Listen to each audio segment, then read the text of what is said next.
বিসমিল্লাহির রহমানির রহিম।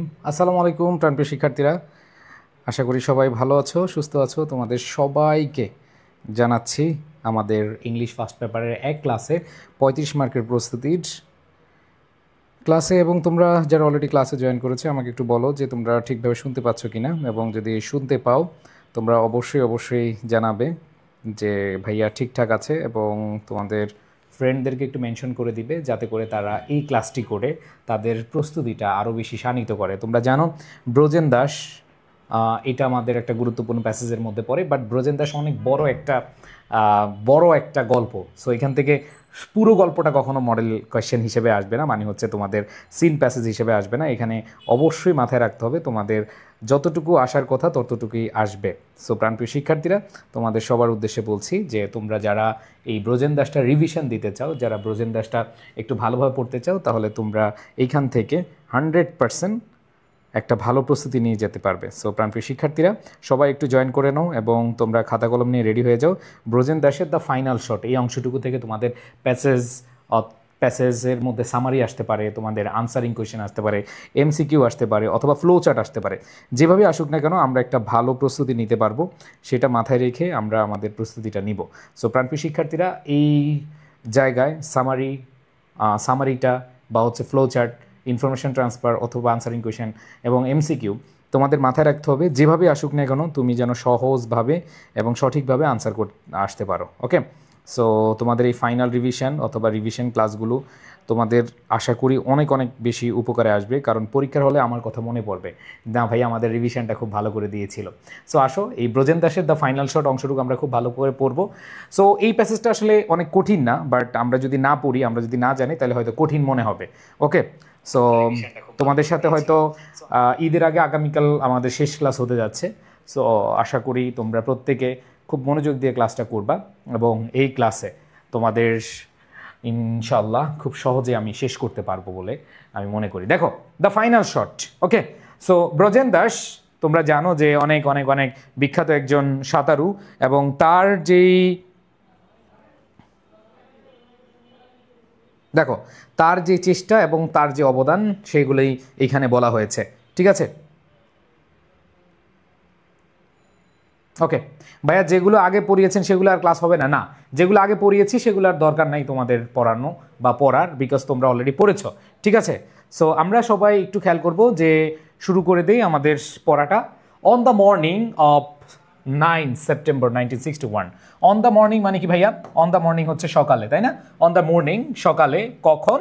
9 সেপ্টেম্বর 1961, 1961 সালের 9 সেপ্টেম্বরের সকালে। খেয়াল করে দেখো, 1961 সালের 9 সেপ্টেম্বর সকালে কি আছে দেখো।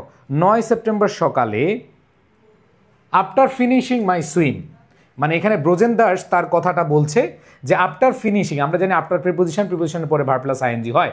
সো খেয়াল করে দেখো 9 সেপ্টেম্বর, খেয়াল করে দেখো 9 সেপ্টেম্বর এর সকালে, আফটার ফিনিশিং মাই সুইম, আমার সাঁতার শেষে, আই হ্যাড গান টু বেড, আমি বিছানায় গিয়েছিলাম। দেখো আমি বিছানায় গিয়েছিলাম, তাহলে খেয়াল করে দেখো সে কিভাবে বলছে। এখানে বলা হয়েছে যে আফটার ফিনিশিং মাই সুইম, আমার সাঁতার শেষে 1961 সালে 9 সেপ্টেম্বরের সকালে আমি যখন I had gone to bed, আমি কোথায়? বিছানায় গিয়েছিলাম। দ্য বিবিসি টিভি, খেয়াল করে দেখো দ্য বিবিসি টিভি ক্যামেরাম্যান, এখানে ক্যামেরাম্যান অনেকগুলো মানুষ ছিল, এমন না যে একজন ক্যামেরাম্যান ছিল। তো বিবিসি টিভি আমরা জানি খুব বিখ্যাত একটা টিভি, এবং আমরা ইন্টারন্যাশনালি দেখে পাই। সো এখানে দেখো কি বলা আছে, এখানে বলা আছে যে আমাদের যে ব্রজেন দাস তিনি বলেছিলেন যে 1961 সালের 9 সেপ্টেম্বর সকালে, দেখো 9 সেপ্টেম্বর সকালে আফটার ফিনিশিং মাই সুইম, তার সাঁতার শেষে বা সাঁতার কাটা শেষে, আই হ্যাড গান টু বেড, আমি বিছানায় গিয়েছিলাম। The BBC TV cameraman, cameraman বলতে একজন না অনেকজন, তার মানে হচ্ছে বিবিসি টিভি সাংবাদিক অথবা ক্যামেরাম্যান, এখানে বুঝিয়েছে টোটাল যারা প্রতিবেদক, এই প্রতিবেদক টিমকে বুঝিয়েছে। দেখো কি বলেছে যে দ্য বিবিসি টিভি ক্যামেরাম্যান মানে ক্যামেরাম্যানরা ফিল্মড, দেখো ফিল্ম মানে হচ্ছে ভিডিও করেছিল, ফিল্ম মানে হচ্ছে কি ভিডিও করেছিল, ফিল্মড ভিডিও করেছিল মি আমাকে ইন মাই বেড। দেখবা যখন কোনো একটা কাজ করে বা কোনো একটা অকেশনে যায়, বিশেষ করে বাংলাদেশ টিম যখন ওয়ার্ল্ড কাপ খেলতে যায়, দেখবা যে তাদের ওয়াশরুমে গিয়েও হচ্ছে যে ক্যামেরা ধরে রাখে, ঠিক আছে। আবার দেখবা বাংলাদেশে এই যে কয়েকদিন আগে একটা নির্লজ্জ কি বলে সেলিব্রিটি কি যেন লিগ, মানে ওইখানে ক্যামেরাম্যান পাইছে, মানে ক্যামেরা ধরে রাখছে, ঠিক আছে। সো এই জায়গাগুলো কিন্তু ক্যামেরাম্যানরা করে থাকে। সো এখানে তিনি এটা বলেছিলেন যে বিবিসি টিভি ক্যামেরাম্যানরা ভিডিও করেছিল আমাকে কোথায়, ইন মাই বেড, আমার বিছানায়। অলদো যদিও আই ওয়াজ ভেরি টায়ার্ড, দেখো আই ওয়াজ ভেরি টায়ার্ড না বলে সে কি বলেছে ভেরি টায়ার্ড, মানে এইখানে একটু যদি গ্রামাটিক্যালে ভুল আছে, দেখো এটা টেক্সট বুকে, তোমাদের ইংলিশ টেক্সট বুকে অনেক গ্রামাটিক্যাল ভুল আছে। অনেকে বলে ভাই এটা আবার কি বলেন, ঠিক আছে, এটা আবার কি বলেন যে ভাইয়া আপনি বইয়ে ভুল ধরতে আসছেন। ভাই বইতে অনেক অনেক অনেক ভুল আছে, ঠিক আছে।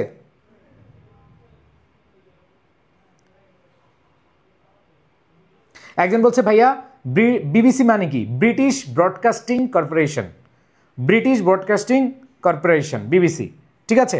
সো খেয়াল করে দেখো ভাইয়া পুরা এখানে কি বলেছে, অলদো ভেরি টায়ার্ড, মানে এখানে কথা মানে কারেক্টটা হওয়া ছিল although I was very tired, আমি যেহেতু কি ছিলাম, যদিও আমি অনেক কি ছিলাম, ক্লান্ত ছিলাম, আফটার সুইমিং, কিসের পরে, সাঁতারের পরে, ফর 11 hours 48 minutes, প্রায় 12 ঘন্টা, তার মানে কি 11 ঘন্টা 48 মিনিট, মানে কি প্রায় 12 ঘন্টা সাঁতার কাটার পর আমি খুব কি ছিলাম, ক্লান্ত ছিলাম।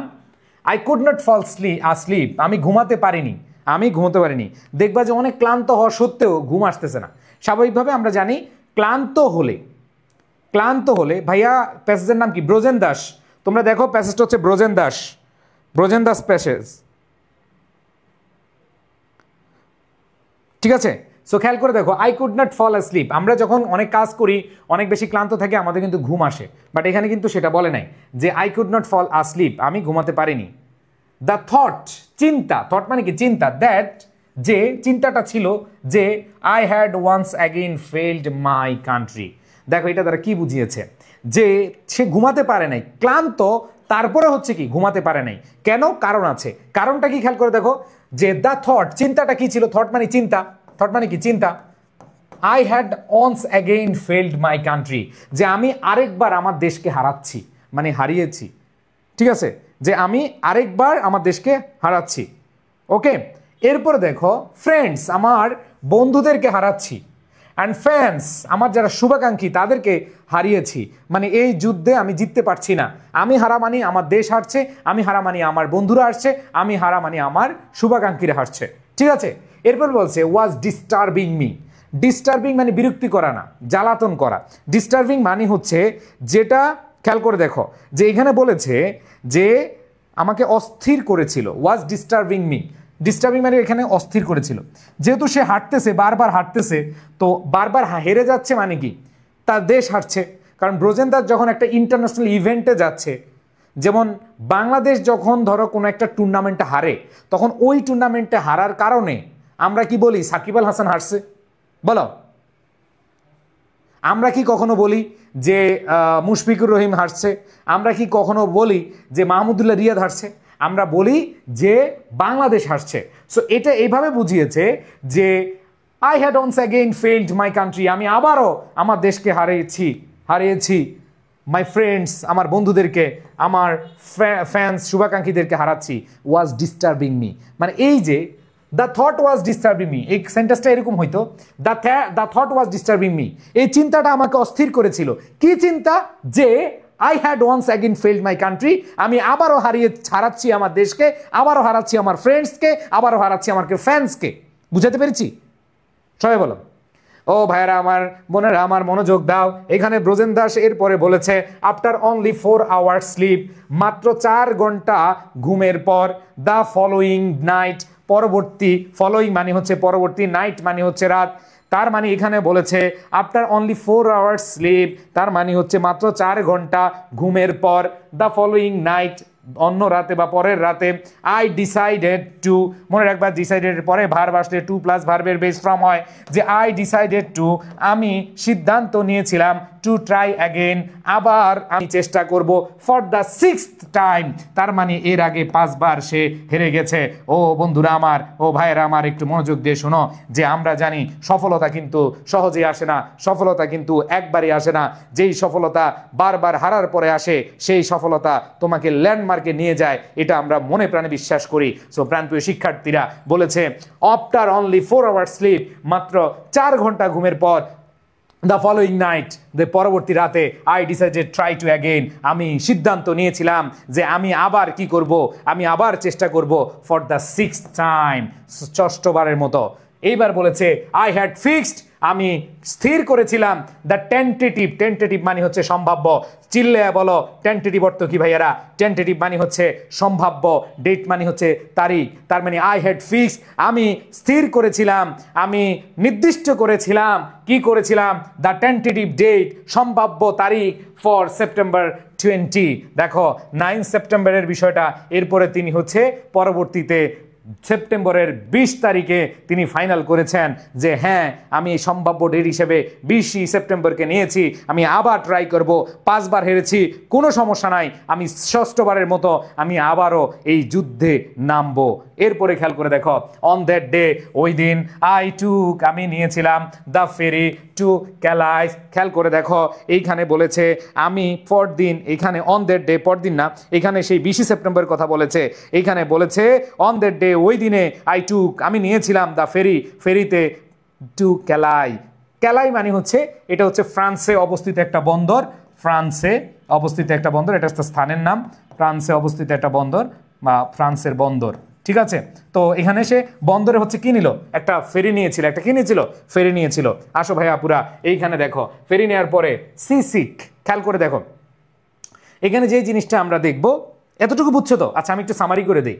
এখানে ব্রজেন দাস এখানে কি বুঝিয়েছে, যে সে 5মবারের মতো ব্যর্থ হয়েছে এবং সে এটা নিয়ে খুবই হতাশ এবং তার মধ্যে খুব অস্থিরতা কাজ করতেছে, যে আমি দেশের মানুষকে, আমি আমার বন্ধুদেরকে, আমার শুভাকাঙ্ক্ষীদেরকে আমি হারাচ্ছি, এই বিষয়টা নিয়ে আসলে খুবই মানে কি বলে, এটা হচ্ছে, হ্যাঁ, এটাকে সে হচ্ছে মানে মেনে নিতে পারছে না, এই জন্য সে 6ষ্ঠবারের মতো আবার চেষ্টা করবে, সেটা হচ্ছে সেপ্টেম্বর 20-তে। এবং সে একটা ফেরি নিয়েছিল, সেটা কোথায়? ক্যালাই থেকে। তার মানে হচ্ছে এইখানে ক্যালাই হচ্ছে ফ্রান্সের একটা বন্দর, ফ্রান্সের একটা কি বন্দর।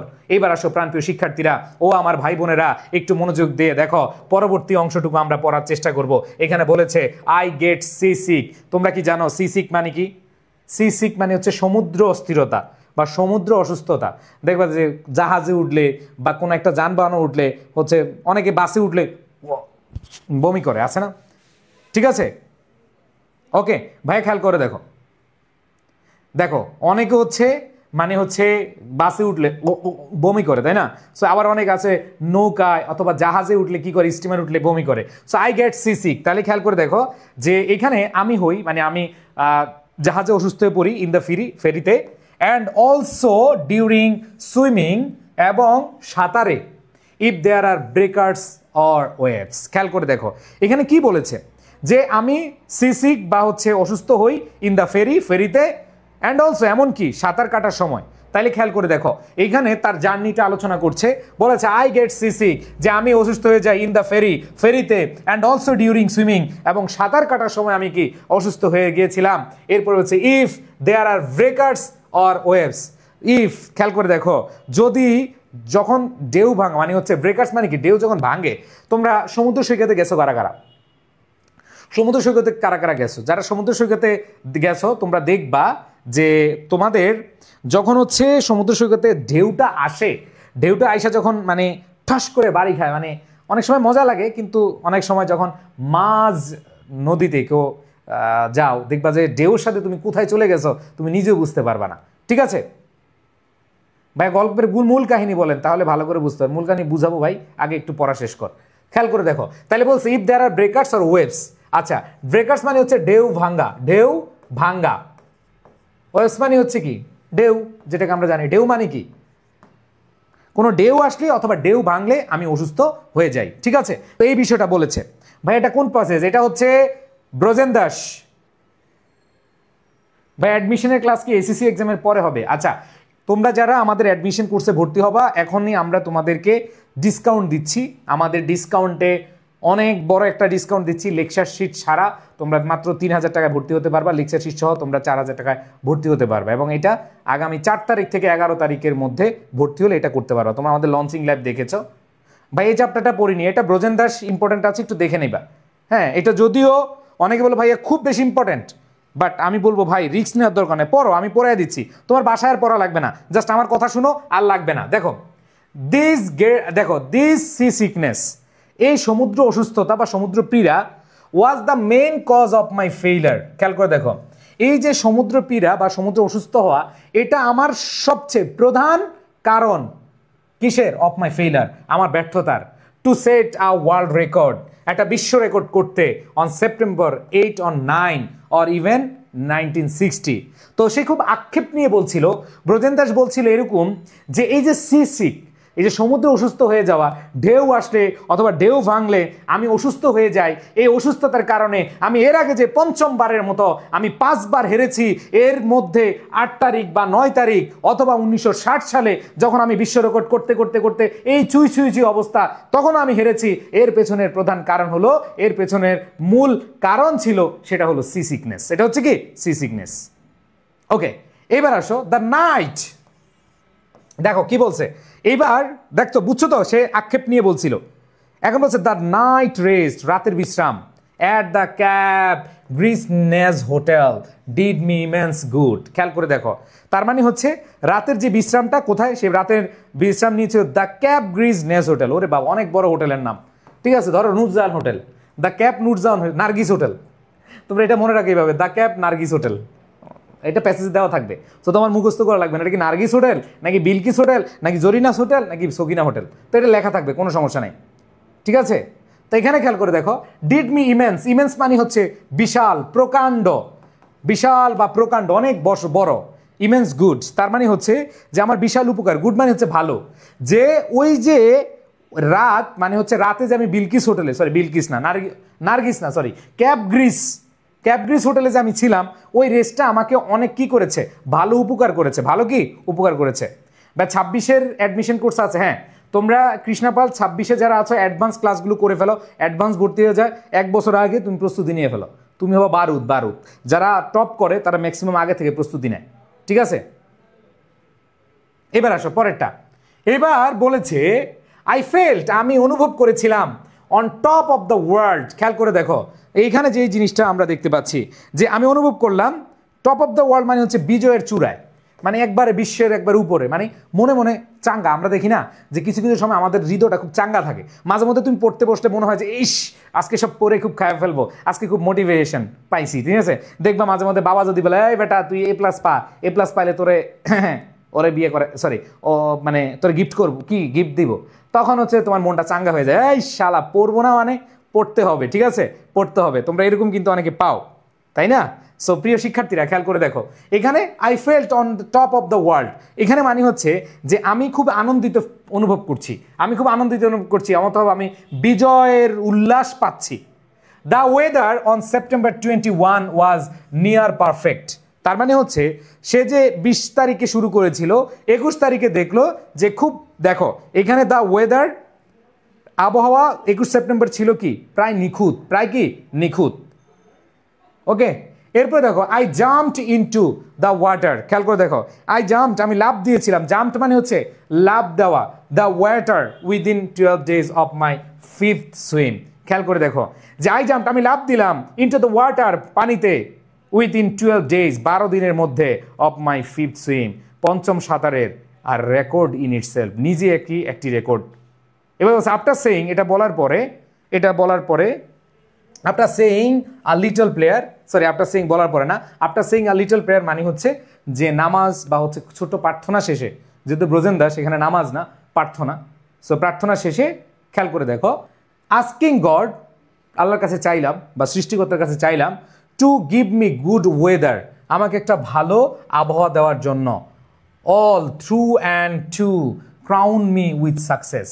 তাইলে খেয়াল করে দেখো আল্লাহর কাছে, দেখো এই যে তোমরা যারা আছি, আমরা দিন শেষে কার কাছে চাই? এই যে তোমাদের সামনে পরীক্ষা, তোমরা ভালো রেজাল্টের জন্য কার কাছে চাও?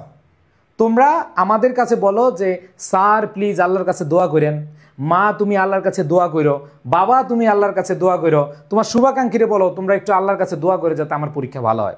ইভেন তুমি নিজেও আল্লাহর কাছে ইবাদত করে, তুমি আল্লাহর কাছে হাত তুলে নামাজ পড়ে প্রার্থনা করে তুমি আল্লাহর কাছে বারবার চাও, ওগো আল্লাহ তুমি আমাকে অনেক ভালো করার তৌফিক দান করিও। ওগো আল্লাহ আমি জানি না কত ভালো প্রিপারেশন নিয়েছি গো মাবুদ, তুমি জানো আমার মনের আশা কি, মাবুদ তুমি আমার মনের আশা পূর্ণ করে দাও। ওগো আল্লাহ তুমি আমার মায়ের মনের আশা পূর্ণ করে দাও, আর তুমি আমার বাবার মনের আশা পূর্ণ করে দাও।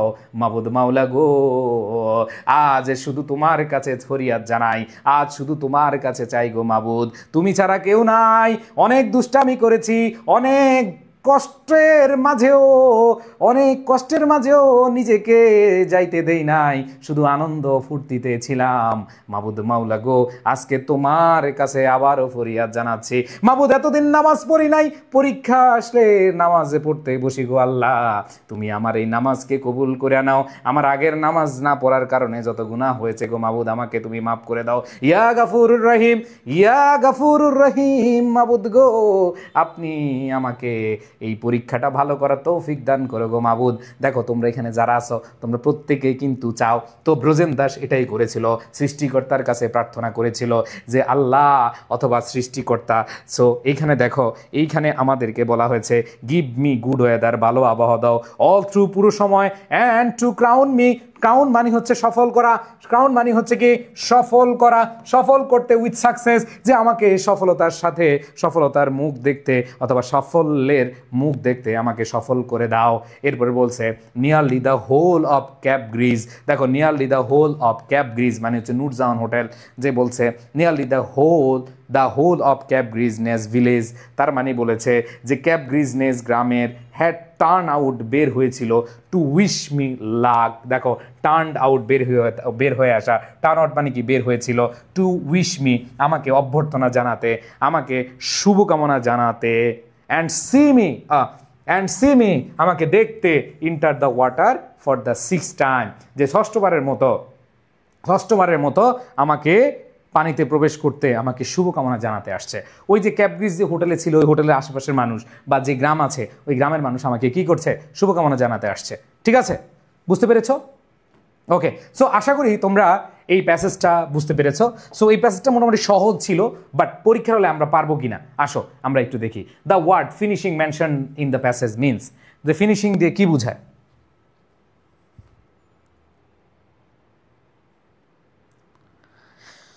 বলো, অ্যান্সার করো। ওকে, সো আমরা জানি ফিনিশিং মানে হচ্ছে শেষ করা, অবশ্যই কি হবে, কমপ্লিটিং। কি হবে, কমপ্লিটিং।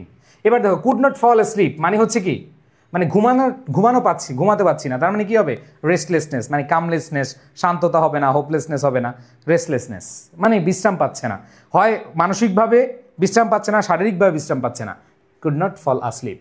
এরপর দেখো ডিস্টার্বিং মানে কি, অস্বস্তি। আচ্ছা তোমরা নিজের একটু প্র্যাকটিস করো, অ্যান্সার করার চেষ্টা করো, নিজের একটু চেষ্টা করো।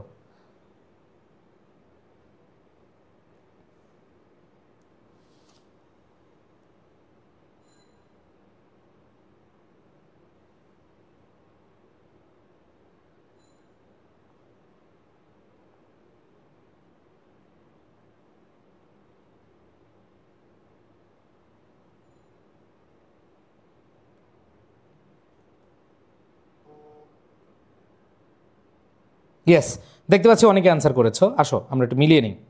দেখো কি বলেছে, ডিস্টার্বিং মানে কি, অস্বস্তিকর অবস্থা।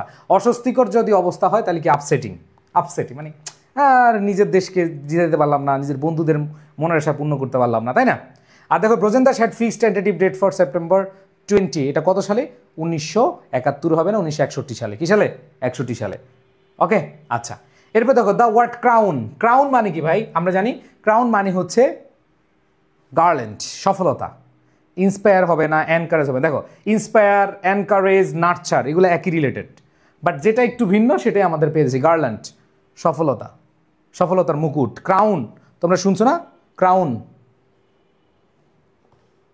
এরপর দেখো Brojen Das decided to cross the channel for the কত টাইম, কয়বারের সময়, সে হচ্ছে sixth time. The word final, final mention in the passage, final.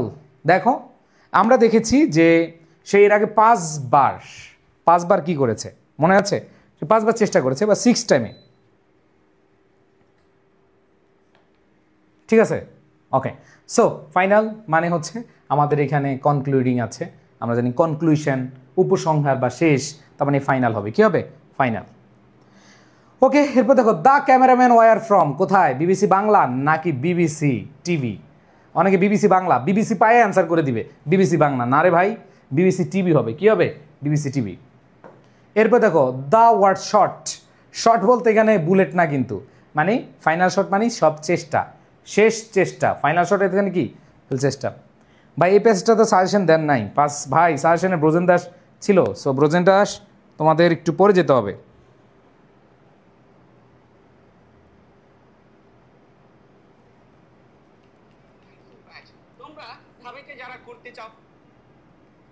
ওকে, ও Brojen Das was tired after swimming for কত মিনিট, মজার ব্যাপার হচ্ছে এটা একটু তোমাদের দেখতে হবে। 11 ইন্টু 60, 611 660 প্লাস 48, তাইলে হয় কত 708 মিনিট। দেখো কিভাবে প্রশ্ন আসতে পারে।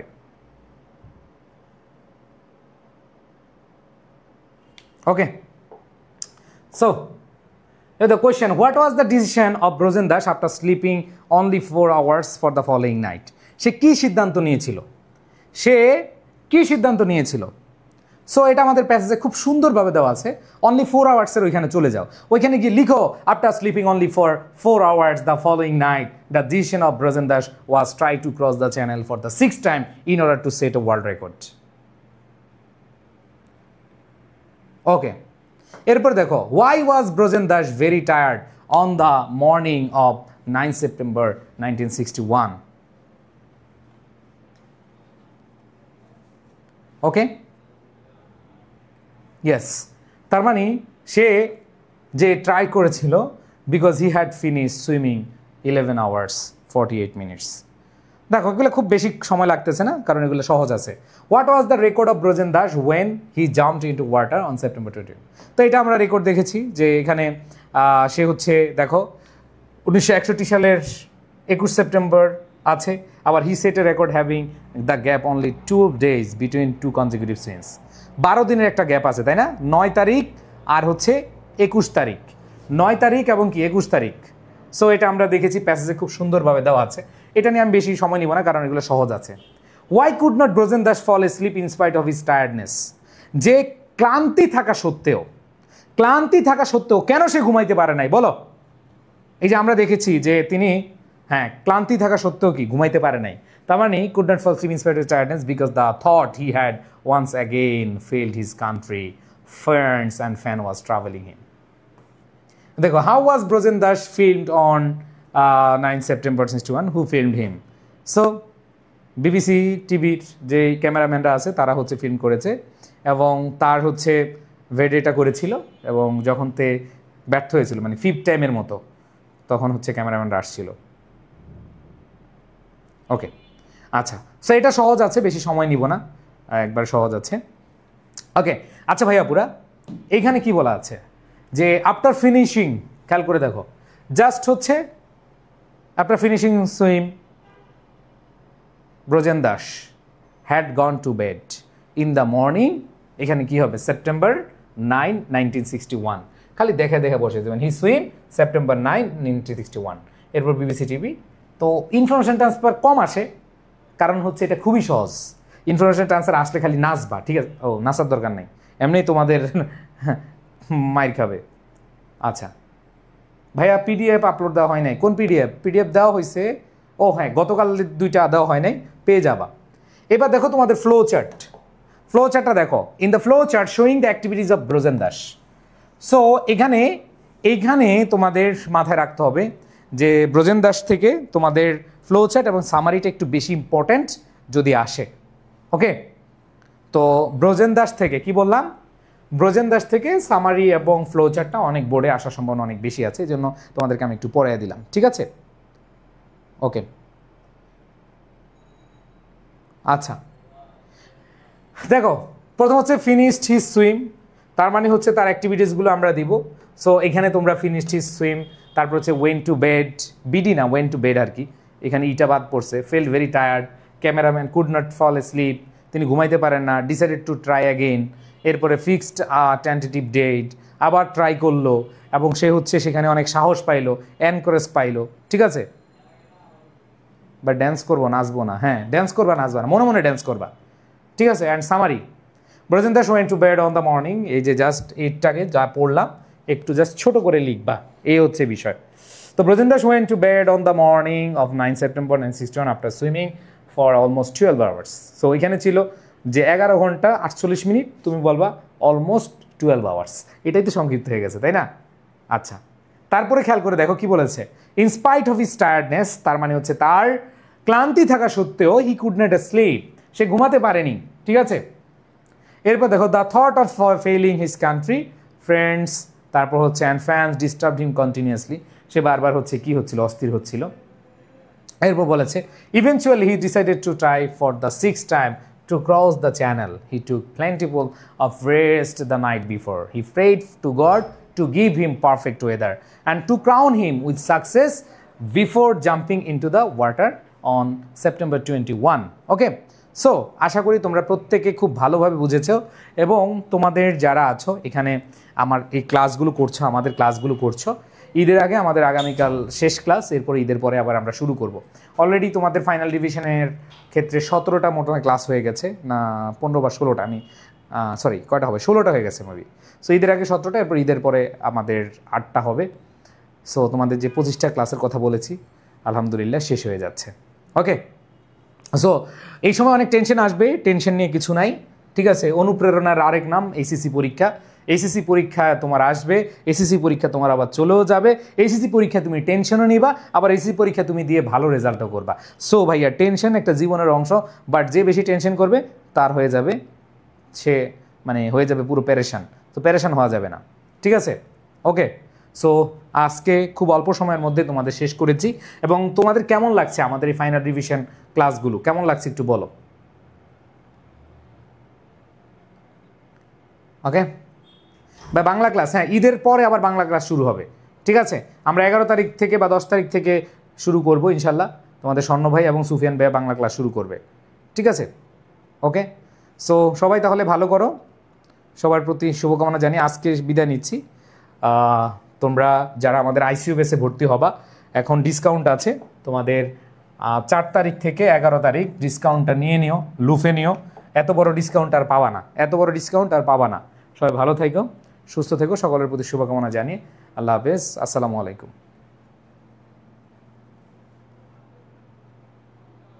ভাইয়া লেকচার শিট পাইলে কি আবার আলাদা করে বই কিনতে পারছে? দেখো লেকচার শিট পড়লে মোটামুটি হয়ে যাবে, বাট বেশি প্র্যাকটিসের জন্য তুমি এটা হচ্ছে মানে চাইলে কিনতে পারো, না চাইলে সমস্যা নেই। ঠিক আছে, ওকে।